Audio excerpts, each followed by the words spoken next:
Good afternoon. Thank you very much, Asti. Good afternoon to everyone in Indonesia, Japan, and I think Singapore. Good morning to those of you joining from the UK, and particularly our friends from the Glasgow Chamber of Commerce, who we are partnering with in these webinars.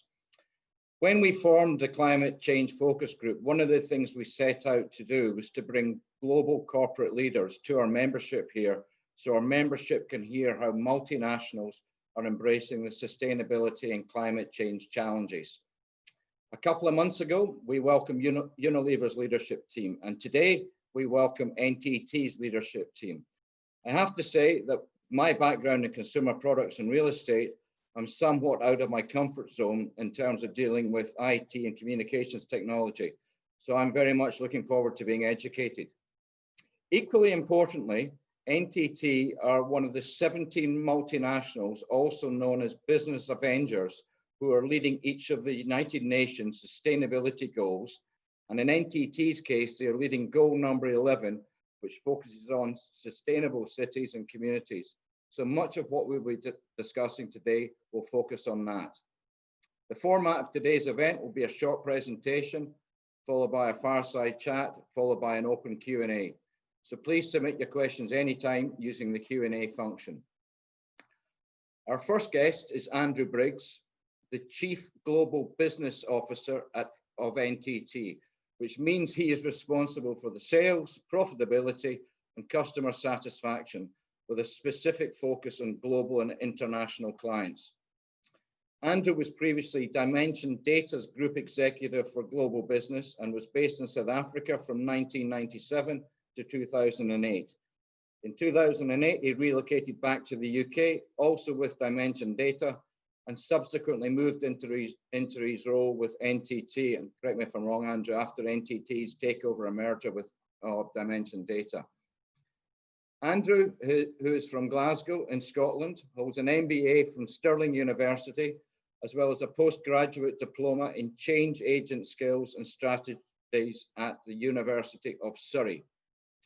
He is currently based in London and is a big sports fan. And like myself, he has the misfortune to support one of the most consistently underperforming football teams in Scotland, as well as suffering a lifetime of heartache following his national team.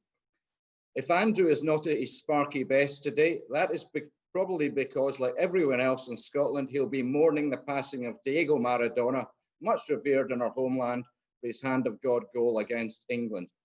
I had to get that in because our executive director of BritCham is a big England fan. Our second panelist is Wong Win Ming, and we'll call him Win Ming, who is the Senior VP of Global Business of NTT Limited Asia Pacific. He is responsible for their global business, focusing on delivering a full stack of digital transformation and business values to NTT's clients.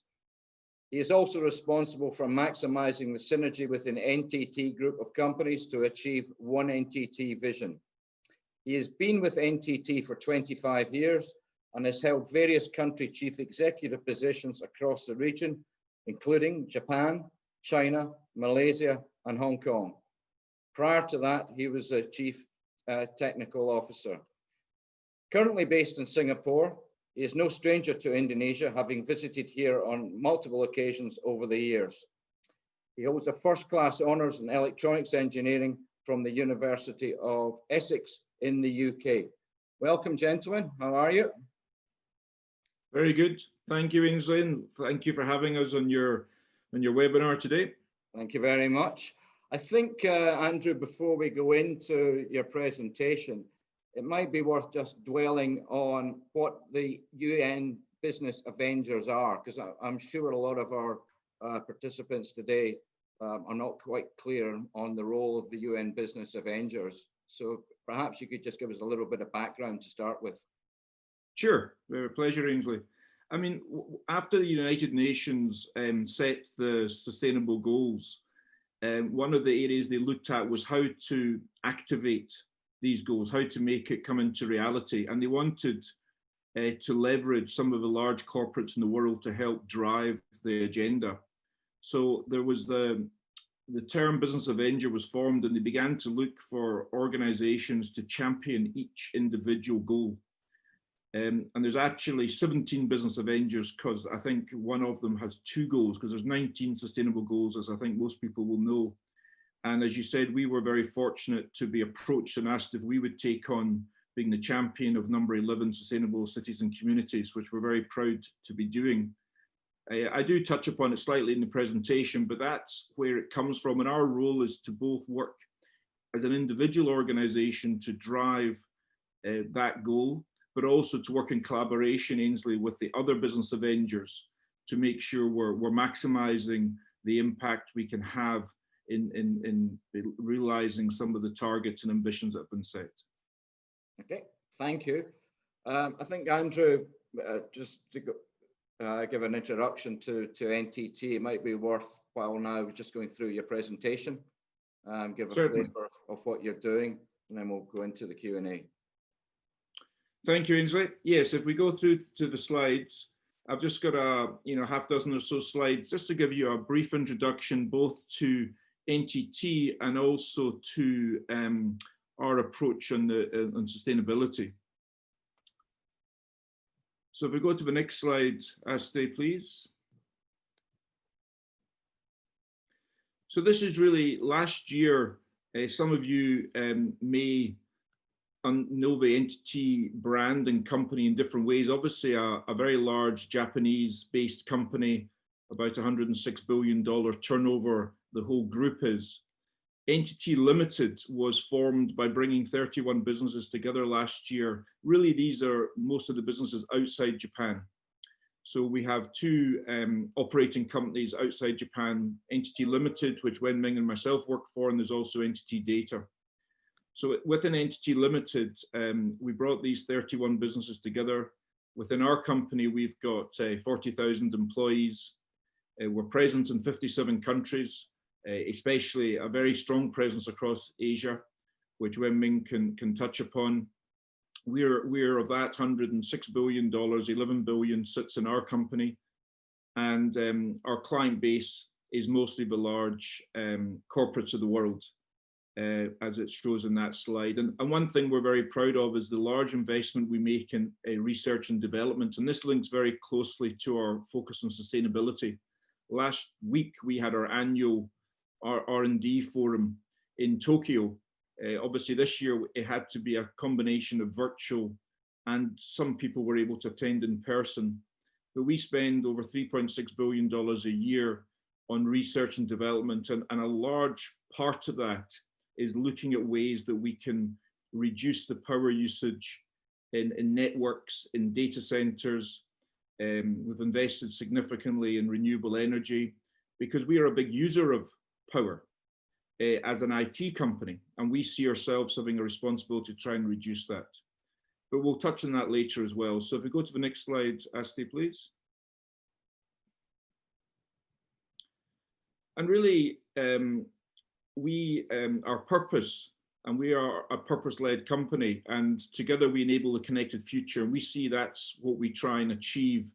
And really the 3 boxes in that slide bring together, of course, we need to be sustainable as a business, because if we're not able to make a contribution. But we also want to have a very positive contribution on the environment. And we believe technology can make the world a better place. And NTT's, which has been around for a long time, well over 100 years, has a very clear primary objective of making a positive contribution to society. And we're very proud of that culture and objective we have. If we go to the next slide. And I mentioned purpose-led, and this is a quote, I think it's quite a good one from the University of Oxford, because I think there's a lot of discussion now in Ainsley. We've been discussing it in terms of, purpose-led. What does that mean? And I think in our view, it's profit is an important measure of an organization, but it's certainly not the only measure.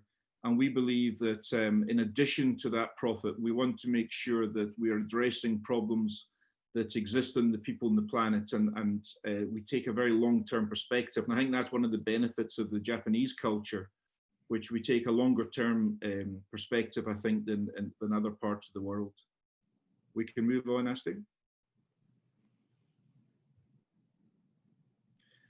And really, you know, again, this shows just the linkage between these three elements, and what we try and do through our business strategy, but also our sustainability strategy, is how we can combine the different elements of the environment, society, and economy. So when we think of sustainable cities and communities, we put the lens, these three lenses across it. And you'll see in, you know, some of the work, for example, we do with smart cities around the world. It's how do we make, you know, how do we improve the environment for people living in cities? What benefit that can that have for society? And obviously, and you know, cities are very important to drive the economic growth of countries across the world. But we can move to the next one.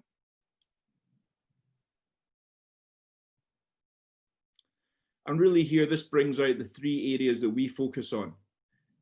We believe, so there's three areas we've chosen. One is community, and it's how do we make that a contribution to society at a community level. And we're very much a believer that we have to do that very locally. We operate, as I said earlier, in 57 countries. So we have programs in each of these countries of how we can help communities, whether that we do a lot of work in education. We provide a lot of schools, for example, in Africa, where we provide weekend schools, Saturday schools for children. We do a lot of work with charities on bicycles to Quebec as one of the big charities we sponsor in Africa to help children get to school, which is a big issue in some countries. So that's community. Then we've got the business, which is how do we help our clients drive better sustainability? So what technology solutions can we provide? And of course, as we move things to the cloud and we look at more software-based solutions, which are the two of the key trends within the technology market, there's the opportunity to use less raw materials, to ship less technology around the world, and to drive things from a more efficient infrastructure. And we certainly want to help these trends. And then the third one at the bottom being the planet as a whole. And obviously the sustainability goals from United Nations clearly lay out different areas. And as we can go into, we've identified, they refer to above the sea, below the sea, different aspects of the planet and how we believe that technology can play a role in helping the environment. And if we go to the next one. And this is just looking at that. So one of the questions I'm sure you'll be asking us, Ainsley, is regarding, well, how do we measure that? What targets are we setting? And how do we show tangible benefits? So the three areas I mentioned are on the left there, the planet, community, and business. And really it's how do we as a company amplify our impact? So we look at our people, and we have, as I said, 40,000 people. We have over 300,000 people in the whole of NTT. So that's got quite a good base where we can leverage change. But then through our business operations, we can amplify it more in terms of what we're doing for our clients. We manage a lot of our clients' technology infrastructure around the world. And of course, then it's our solutions and services. For example, this year has been very challenging for most people, whether it's a personal level or it's a business level. How can technology play a role? We saw a huge drive for at-home working, and we've been helping our clients for the last 12 months how to have secure solutions working from home using video conferencing like we are today. That's got an environmental impact because people aren't on trains and buses and cars. So there's all sorts of ways that technology can impact that. And the three areas where we are setting targets, the one that we've publicly stated is that by 2030 to be net zero as an organization. In addition to that, we've already announced the rhino was the first animal we chose to stop the rhino becoming extinct, and we can talk about that. And we're adding additional species to that list. And in the middle area there is through the city and community solutions we have, how many people can we impact? And we will be in the next few months announcing specific targets around the world for that. So we can go to the next one. And this is just the final one, Ainsley. You mentioned the Business Avengers. If people aren't aware, so these are the 17 companies around the world, and I know you're talking to some of them through your chamber who have committed to working together. And as I mentioned, we're doing our best to work with them and obviously through ourselves to both impact our goal, which as you mentioned was number 11, but also the others. So that was just hopefully a selection of slides to give you, the audience, an introduction. Very happy to take any questions, but I thought I'd ask Wen Ming. I've talked more at a global level. He's responsible for our Asia business, maybe to touch upon any relevant points in Asia. Unmute. Yep. Are you there, Wen Ming? Yes. Hi, good afternoon, Andrew. Thank you for the opportunity. And good morning to friends in Europe. Absolutely. NTT, the brand itself, it's Japanese, it's been over 100 years in Japan. But for this part that's outside of Japan, we've gone through various mergers and acquisition. Personally, I've been here for 25 years, started this company called Datacraft Asia, which was subsequently acquired by Dimension Data, which then merged into NTT. We have been in Indonesia for over 20 years right now. Again, it's through a series of mergers and acquisition. Today, we have about 400 people within Indonesia. The client base or the industry that we serve is largely the telecommunications sector, as well as the financial services sector. So we look forward to discuss with you, share some learning, some point of views regards to smart city that we are involved in various parts of Asia, and the views of sustainability moving forward. So thank you once again for the opportunity. Thank you, Andrew and Wen Ming. Andrew, I would just like to go back to your specific goals within the company. You mentioned a couple there, but also in the context of Indonesia and globally, how far along the line are you to achieving these various goals? And do you look at it globally, or is it a country by country basis? Thanks, Ainsley. I mean, to answer your second question first, we look at it in both. We believe there has to be a global context and strategy, but execution is always local. But we want to leverage things as much as possible. You know, for example, we're doing some work, as I mentioned, with two big areas of telemedicine just now in terms of how we've used video to help people who can't see loved ones through COVID. How can we bring technology? If we develop a solution in one country, we obviously want to replicate that in other countries. So, but there are at the same time, you know, and I'm not an expert in Indonesia and I won't pretend to be, but, you know, different countries, you mentioned I've lived in Africa. When you're dealing with different first or developing markets, you need to tailor your solutions to the market. Sometimes, for example, in Africa, some of the issues is we don't have the connectivity. So we actually can't bring some of the technology solutions without bringing different forms of connectivity into both urban and rural areas. So that there's different challenges, but overall, we want to try and replicate, but obviously personalize to the local market. To your first part of your question, I would say fairly close to the beginning of the journey.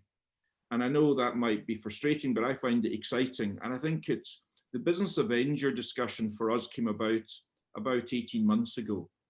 And since then, we've become very passionate about this. And it's actually worked very well to bring our people together around the world and to have a common purpose, which is to feel that we're making a specific contribution to the goals set by the United Nations. And we look forward to that. And we've made, as we can discuss, major investments. So we've built a smart city platform, for example. And that allows us, if you were dealing with any municipality or city or mayor, whatever they're called around the world, we can put any IoT devices, and by that I mean maybe cameras, sensors of any sort, and we can connect these to a central platform. And that allows us to, again, replicate that platform, but also give access to that data to the city, which is very valuable. One case study we refer to, after the terrible shooting incident in Las Vegas, the mayor of Las Vegas asked us to implement our platform. And we've now put that in place. So if there was, again, any social disturbance or terrorist or other activities, we're now far better equipped to look at use cases like how we move traffic around the city to get people away from areas of concern. And these sort of use cases are very valuable. So a long answer, Angie, we're at the beginning, but I think there's a lot we've already done, but a lot more to do. Interesting you say you're at the beginning. When we spoke to Unilever a couple of months ago, they said they embarked on this journey quite a long time ago, and it took them a long time to gain traction within their organization. But now, obviously now there's no turning back. You also refer to being a purpose-led organization, much in the same way that they refer to having purpose brands. How are you able to, how are you coalescing your 40,000 workforce to share these ambitions and work together to drive these ambitions? Because obviously the top might set out the goals and the ambitions. How are you driving that down the organization, and what impact are you seeing? Well, as I mentioned, one thing we quickly realized is how passionate our people are about this. And we've actually asked our people what they want us to do. The business of Endure discussion was agreed at between the United Nations and our head office in Tokyo. So that was to me a context. But then we actually went to our staff and we asked them, what are you passionate about? And as I said, that comes back. I mean, the connected conservation, which I believe we're probably the leaders in the world at, started through the passion of our people in Africa who were just so upset about the terrible poaching situation with the rhinos. So that was led by our local people in Africa saying, we want to do something, we want to make a difference here. And if I can just touch upon it, I mean, again, not to get into the technology, but I think there's an important principle. Most people, when they look at endangered species, they look at tagging or using the animals as such. Our philosophy is very different. Our philosophy is how can we leave them completely alone? So we deal with the perimeter. We look at the actual networking, the cameras, the sensors to keep humans out of the areas where animals should be. And that, I think, is a very different approach, but a far more effective approach to leave the animals in a very natural state. So that's an example, Ainsley, which I would say that's local. And we've had, and Wenming can talk about some of the examples later in Asia, but that's where we look, we set context globally, but we want local people to come up with ideas. And that we found them to be very enthused and supportive of that. Well, maybe Wenming, you could expand upon that in terms of the context of Indonesia. Some of the challenges Andrew referred to in Africa are very similar here. Yes, absolutely. I think it goes back to the members in the organization being very passionate about wildlife conservation. The project we've done in South Africa is sadly a very good example. And here in Asia, as you know, there are various endangered animals as well, be it the tigers in India, the rhinos in Sumatra, or the orangutans in the Borneo sector. In fact, we are now embarking on a similar program. We're still defining the scope. But what's fortunate is through the learnings in South Africa and with the advancement of technology, we are now hopefully able to leapfrog that and embarking on some of the latest development in NTT R&D applying to those conservation process. So very excited, and I think it's only sustainable when it's driven by passion of the team locally wanting to do it. So our team in India is excited. Our team in Indonesia is extremely advanced in working on the details. I hope to share that more once we crystallize the program and when the program is underway. And in terms of your customers here in Southeast Asia, Wenming, how is your philosophy resonating with them, and what sort of demands and expectations are they placing upon NTT in the context of sustainability and climate change? Are they leading the other parts of the world? Are they following? In fact, that's a very, very good question. It's a push and pull effect. Internal within NTT, we are always looking at technology to improve the sustainability and living condition improvement. From a client's perspective, they're looking towards us to provide that thought leadership, the technology leadership to achieve the various enterprise or governmental objectives. In the smart city township and development, we are involved in a few countries right now.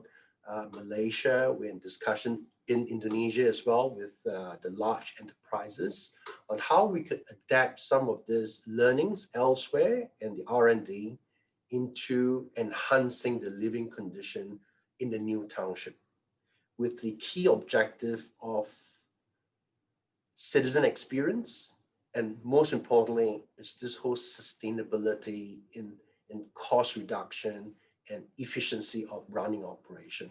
So yeah, it's a regular discussion. In fact, it's an ongoing discussion, and it's a journey we're going through. And that's an area that we hope to be able to contribute towards the improvement of the living environment. So I'm in the real estate business here. Can you maybe give us one specific example of how technology is being deployed, whether it be in a township or a real estate development that is helping the developer achieve greater sustainability? See, when we've spoken to developers in various countries, top in mind is first, how could they differentiate their property vis-a-vis other developer? That's always top in mind. And along the same direction is all about how could you make it more efficient and more effective running that property. I'll give you an example. We're involved in one of the master planning program today. It's all about a new township. How could they make it a lot more safer? And as a town, how could they be more efficient? So, for example, waste management, for example, energy saving, which is a foundation of their ask.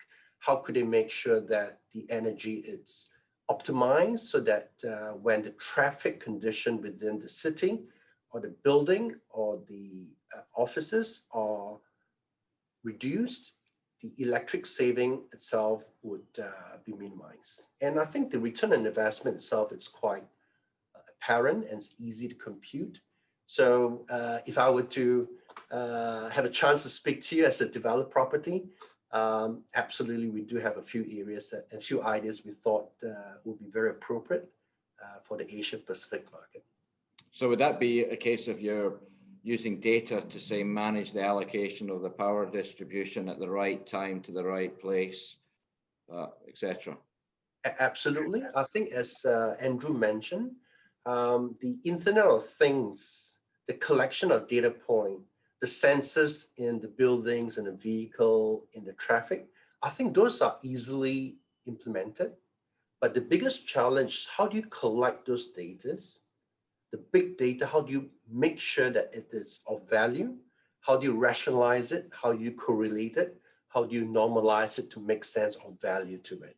So the data platform that we've built within NTT allow us to use artificial intelligence and machine learning, because just the sheer volume of data is almost impossible for human to manage. So yeah, absolutely, you're spot on. The whole data modeling is critical to be successful, to attain a sustainable goal that the organization is going for.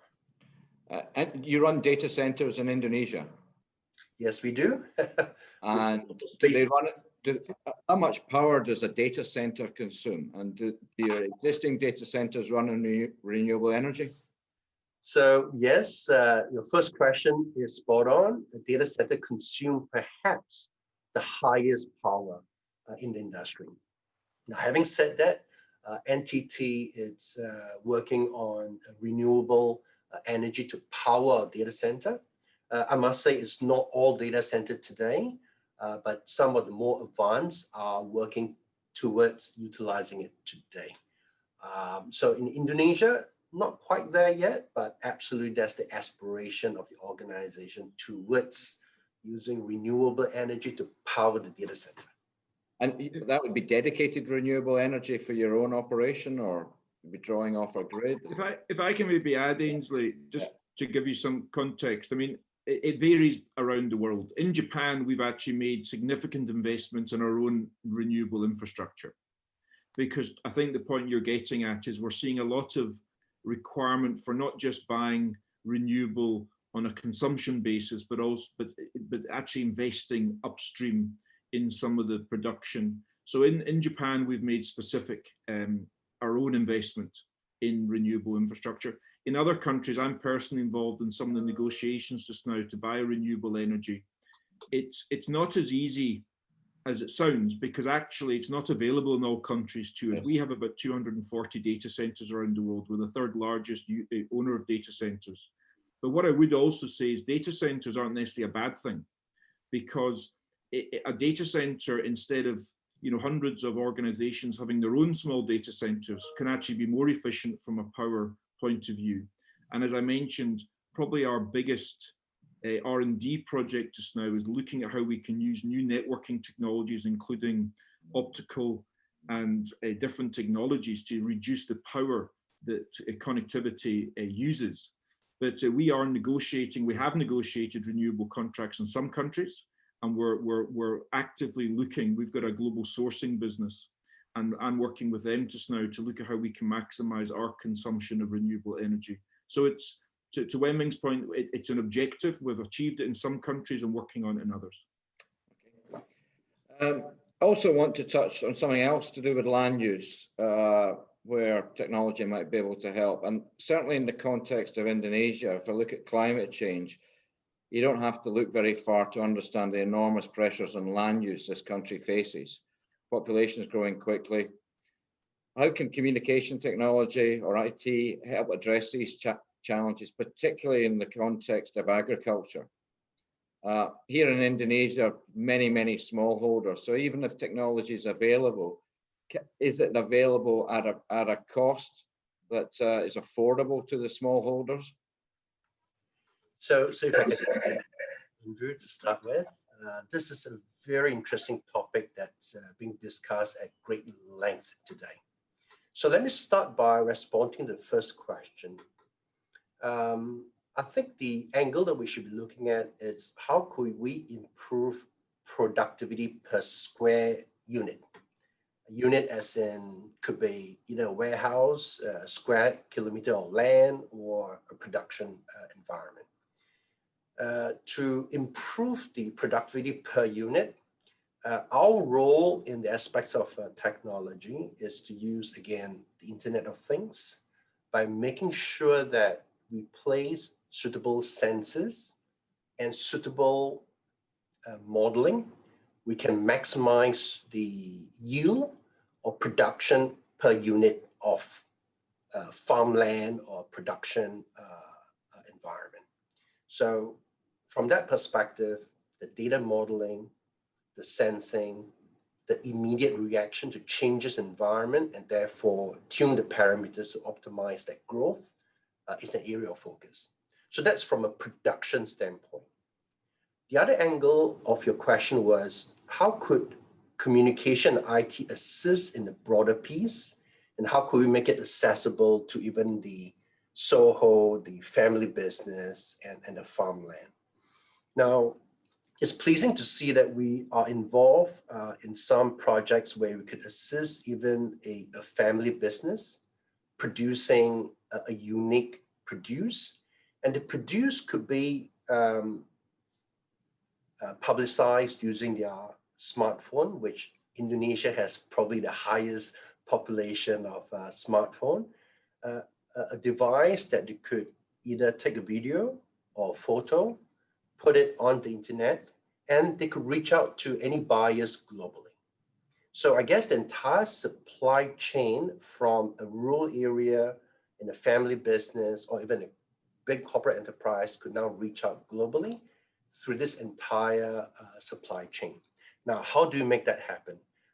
Various components, but I think what is critical is this end in mind from the producer to the buyer.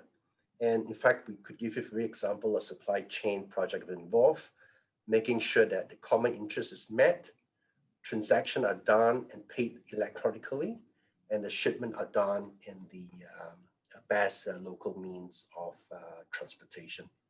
So as they said, software is changing the world, and I strongly believe that this whole data platform will assist to production, the yield, and the entire supply chain from rural area to the rest of the world. If that makes sense from a holistic perspective. Yeah, to some extent. I'll maybe expand on that very much in the context of a crop that's so important to Indonesia, and that's palm oil, which is it's a crop that's been demonized in the West, often unfairly in many respects, as the alternative crops are far more demanding in land use. But one of the issues that producers have is track and trace to show that the crop is coming from a sustainable source or a sustainable farm or whatever. Do NTT have any experience in working in projects either in Indonesia or elsewhere where you're helping provide that transparency and visibility of the crops? So, we have this in Indonesia, not yet, but in other part of the world, we have provided the track and trace of assets. Now, this assets could be a palm oil, or it could be a vehicle transporting the palm oil, or the shipment of the palm oil, to example. I think what's critical is making sure that the entire supply chain is tracked accordingly. We've used various technology, which we could give you examples. We could use radio frequency ID, RFID tag. We could use satellite tracking. In fact, recently, NTT has just invested into a company called HERE that provides mapping technology. So we do have the building block. Exactly to the case in Indonesia, no, we have not done it. But this various building block could assemble an end-to-end supply chain solution to meet the possible objective. Okay. When I think of data centers and technology, I think of a lot of electrical devices. I might be wrong, I might be right. But the recycling of electrical devices is a real challenge. You mentioned earlier waste. And Indonesia is one of the countries in the world with the largest waste management challenges. Just generally, do you have a policy either here or elsewhere, Japan or Europe, but how you treat electrical waste or device waste? That's a great question. Today, when we respond to certain requests for response from our client, the waste management is one key area for us to respond to. So i.e., as we refresh the technology, how do we go through a proper disposal of the electronical waste? So it's top in our agenda. We do not do the waste disposal directly, but we certainly engage the professional as part of our supply chain to reduce and to dispose the electronics as part of the supply chain process. Do you want to comment, Andrew? Yeah, Ainsley, if I could just add, but I also mentioned earlier, I mean, as Wenming says, we do a lot of, if people need to, if it's PCs or servers or different pieces of infrastructure, we will make sure that is recycled and the components stripped down, obviously securely, and reused wherever possible. But I also mentioned two key trends earlier. One is as things move to the cloud, and secondly, as things move to software. And Wenming mentioned it as well. These two trends make a huge difference. So what that means is far less technology actually needs to sit in the home, the office, because all you need is, if you've got the connectivity, and we understand that's an issue, but if you have the connectivity, you don't need to sit in a company with servers and everything else. And that's obviously what usually takes up a lot of the electrical waste. And I think that's where we can become far more efficient. And a server sitting as a virtual server sitting in a data center can be far more efficient, both from a power utilization, but also from a space and electrical component utilization, than the traditional model of everyone having their own technology locally. And I think during COVID, we've just seen organizations accelerate their movement on these two trends. And it's a good thing from an environmental point of view. And we see that as helping, as well as us recycling the residual physical waste. Okay, thank you. I'm going into the waste business here in Indonesia. I can tell you it's very, very challenging indeed. And data is a key issue in terms of being able to identify where it is, to track it. The producers want to be able to recover the waste that they've produced. So data is becoming a real challenge for that sector.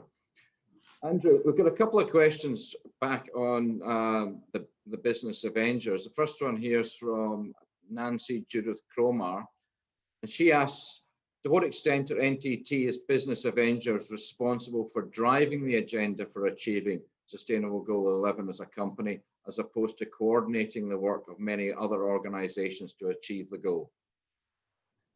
Well, thank you for the question, Nancy. I see it as both, really. You know, I think we're the custodian of that goal. We certainly don't think it's all about us. We see that we have taken a level of ownership, and we need to lead by example. And we certainly are doing that. I've mentioned a lot of the work we're doing is in smart cities currently. We're very involved in smart cities from Japan, where we're the new woven city we're working on. I mentioned Las Vegas. We've got projects in all parts of the world, including Africa and different parts of Asia, where we're working in smart city solutions. So we need to lead by example. However, obviously we can't do it on our own. And we're talking to a lot of our clients, a lot of the other business Avengers, and frankly, very happy to hear from anyone else who feels they can participate and contribute to that. And it can be very small things. I mean, we can overcomplicate this, Ainsley. I'll give you an example. We've talked a bit today about sensors, and some people say to me, well, what do you mean by sensors? Let me give you a very simple example. You've talked about waste. Well, one of the refuge collection, one of the easy things that we're using sensors for is to put them in rubbish bins, and they can tell when that rubbish bin is a certain percentage full. That can increase the efficiency of collecting waste very substantially. It can also reduce the excess waste spilling onto streets. I'll give you another example of a very simple sensor, which is when someone leaves a room, the lights go off automatically. And whether we like it or not, around the world, you know, you go to any city or town in the evening and many lights are on unnecessarily. And simply changing to sensors so that heating, lighting, and these sorts of things are only used when they're needed can make a substantial difference. So I think we also have to break it down and make it fairly simple. And all of us can do that in our houses regarding, you know, long life light bulbs and other things. So there's plenty of action we can take at an individual level, but we see ourselves as the custodian, but we need other people's support as well.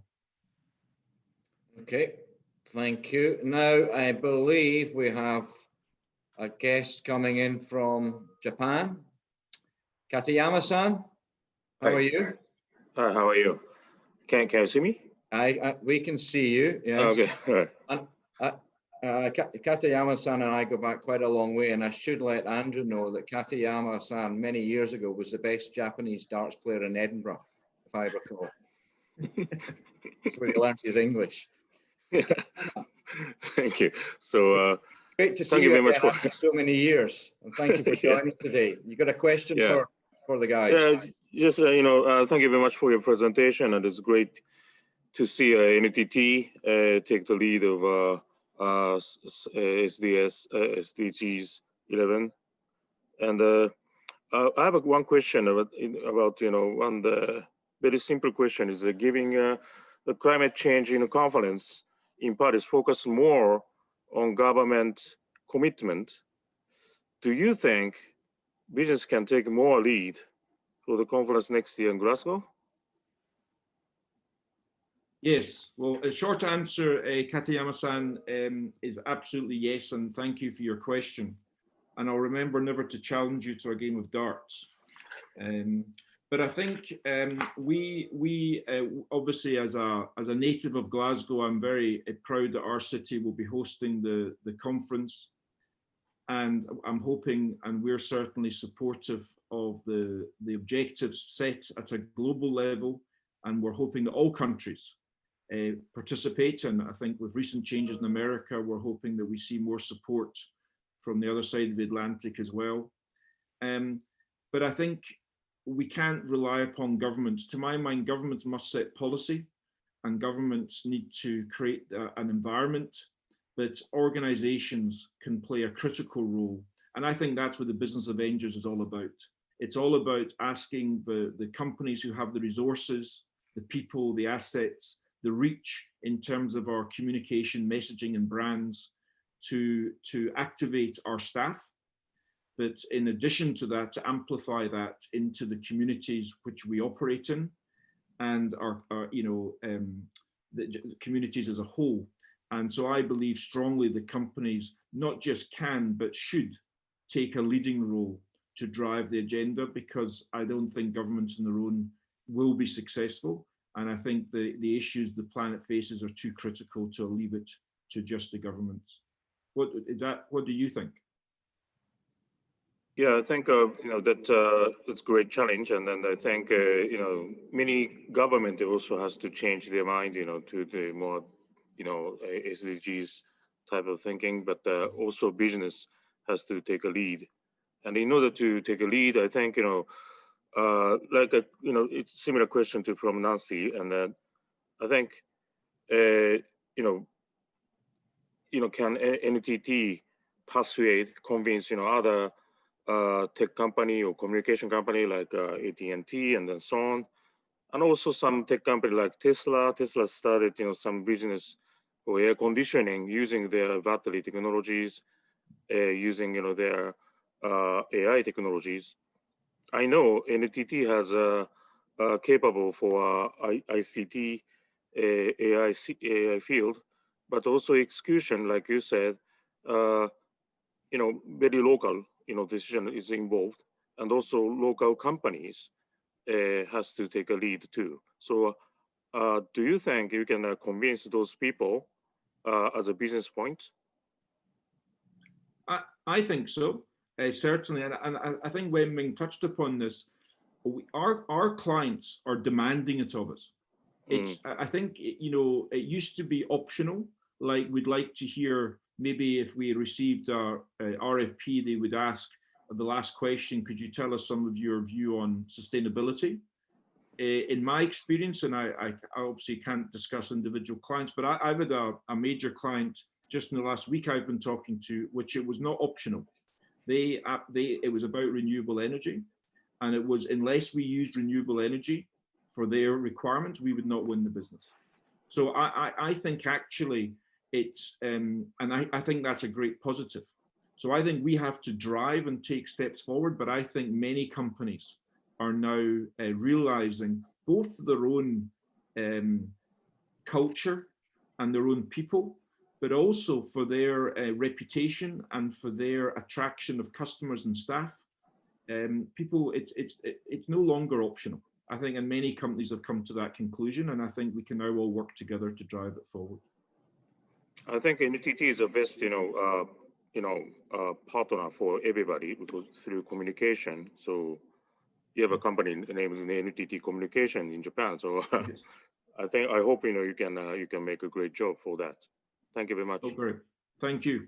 Thank you. Thank you, Kariyama-san. Good to see you again. And just to expand upon that point, Andrew, I think when we had Alan Jope on, he was one of the things he was talking about in relation to the climate change conference was maybe getting all the consumer product companies to agree to a common set of goals, the heavy industry companies to agree to a common set of goals, the service companies to agree to a common set of goals. And to Kariyama's point, maybe the same could happen in the tech sector or the communication sector. So everyone's working towards a similar timeline with similar objectives. That's hopefully one of the ways that the next climate change conference can deliver perhaps better results than the previous one. I would agree with you, Ainsley. And if you look at the list of business Avengers, I think something that's quite striking is how many both consumer good companies and technology companies are on that list.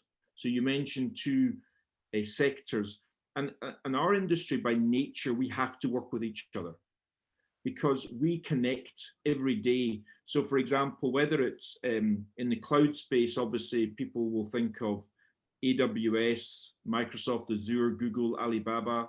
All of these are major clients and partners of ours, because to deliver a communication solution to a client, we need undersea cables, we need satellites, we need data centers, we need networks. So I think by the benefit we have is by nature, we have to collaborate. I don't say for a minute that we can't do better, but I think we have a good base to build on. Okay, yeah, you mentioned sea, and I think when we were talking prior to the webinar starting, you were talking about a couple of projects relating to below the sea and above the sea. Yes. Would you like to expand upon them? Yes, well, the United Nations set the two separate goals, you know, and they differentiate between above the sea and below the sea. So I mentioned, and Wenming added in terms of some of the Asian endangered species. So the technologies we've used above the sea, for example, we can now have cameras that can see a poacher coming into a game reserve 6 kilometers away. It's unbelievable technology available. We have networks, low power utilization networks that can exist in the rural Africa with very little power requirements. That wasn't available to us 3 or 4 years ago.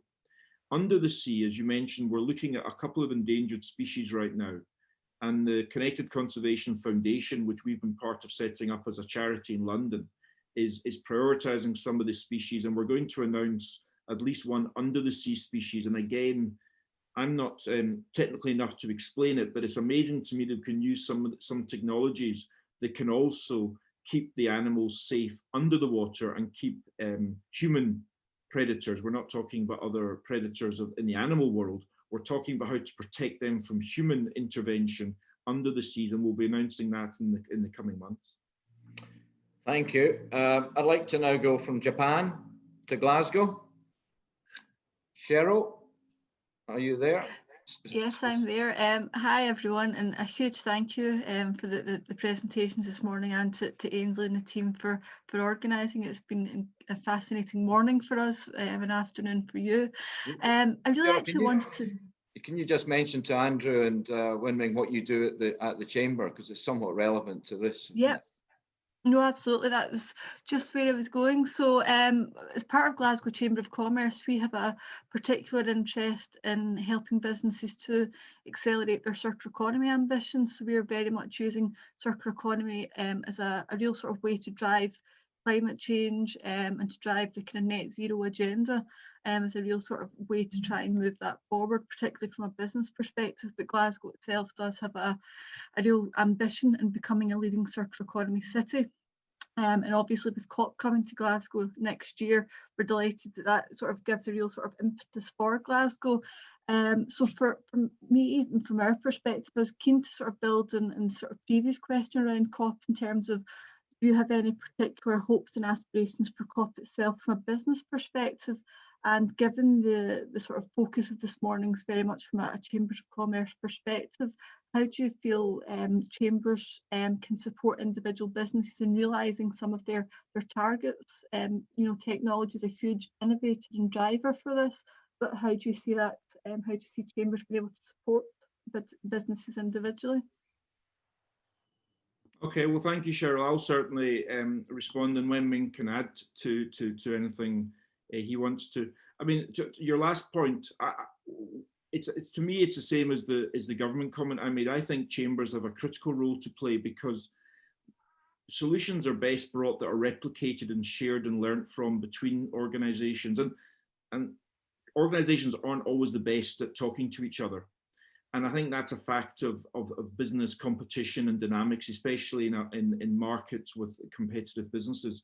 And that's where I think chambers and other forums of communication can share best practice and allow access at a far lower cost and remove barriers to entry. Because what we find is it's, especially for smaller businesses, it's very difficult to think about You know, you mentioned the circular economy and how we can use sustainability to help organizations, big and small.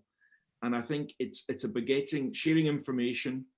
It's about, you know, I mentioned cloud computing, for example. Well, it's all very easy for a large corporate to sign a contract and get preferential pricing. But I think through working together, chambers can negotiate terms and access to technology at a better scale, volume, and cost point than companies can often do individually. So I think it's about collective power and how to harness that in whether it's a local chamber, a national chamber, or indeed a government body. So I'm a great believer that that collaboration and also just learning from each other's experiences is so critical. I don't know if, I assume that's what you're doing at the chamber and helping companies work and learn from each other. Yeah, absolutely, absolutely. It's about trying to add on to, I think across Asia Pacific, I'm sure you agree that different degree of maturity. So I agree with what Andrew mentioned, the level of awareness to drive adoption across the chambers and across the countries and the government. It's critical to make sure that a consistent adoption would then enhance the overall attainability of the object. Thank you, Cheryl. I see our time is just about up. And one of the things that seems to have struck me about this is that the technology that can help address a lot of these challenges seems to be becoming more accessible wherever we are in the world. And that to me is a good thing. Andrew mentioned the cost in Africa is lower, accessibility is much better, the power required is a lot lower than before. So hopefully that all goes well for the future, and a lot of this technology can assist countries like Indonesia to move ultimately at similar paces as more developed countries. Would that be right, Andrew, or am I completely off the mark there? You're totally on the mark, Ainsley. I think it's completely right. And I think, you know, simple things like it's amazing now through smartphones what business models Wenming referred to. And Cheryl's point in a way as well, the barriers to entry are so much lower now. And listen, there's still issues. We've got issues of data sovereignty, security is a big issue, how we can protect both individuals and corporate data. That's probably our biggest concern as a company, as we see these technology advances. So it's not all easy sailing as such, but you're absolutely right. The way the speed of change and of development and of getting the economies of scale is bringing the cost down and making it easier for small and large companies to access the technology. And we believe it can play a positive role in the sustainability and the climate goals that we have. And that's what we're committed to. Excellent. I was with a company yesterday who have got a smart app that's working with scavengers on the landfills in Indonesia. And you don't get much lower down the social ladder than scavengers. So that's a good example of how people's lives are being improved. Andrew and Wenming, we are unfortunately out of time. I would like to thank you very much for joining us today and educating me. I hope everyone else listening has found the session informative. I do hope at some point in time we can maybe have you back, maybe after the COP26, and you can give us your view on how that went. And I do hope before too long we'll maybe see you in Indonesia. Visas are very easy to get now here. You can come in any time. Doesn't seem any quarantine. You're welcome to come.